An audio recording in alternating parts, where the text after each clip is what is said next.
you think about it, Brad Keselowski not only won the spring race, he was dominant. He led 400-plus laps. And the way it comes down to is for those drivers, because I've been in the same position, you don't want to be the driver that wrecks somebody's chance at winning a championship. Right. But at the same token, they have those drivers that are still in the championship hunt have a lot more to lose than Brad Keselowski, Clint Boyer, etc.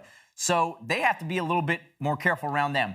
I will say if it's a battle for 5th or 6th place at the end of the race, maybe they're a little easier on the guys that they're racing and just say, hey, what? They need those positions more than I do. But if it's a chance to go win the race, I don't care. They are going to fight tooth and nail because they want to win races, and they know that those guys have more to lose that are still in the playoffs. I agree with you.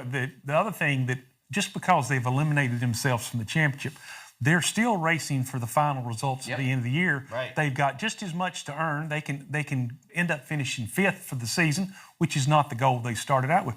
And the other thing is they want to win. They definitely want to win, and in most cases they'll win at all costs. Is this where you start in the drivers' meeting saying to everyone, reminding them there are 8 racing for a championship here? Is this about the time of the year where you start reminding the drivers every week? We would start getting a little later in the year because it's still 5th of the field is in the playoffs.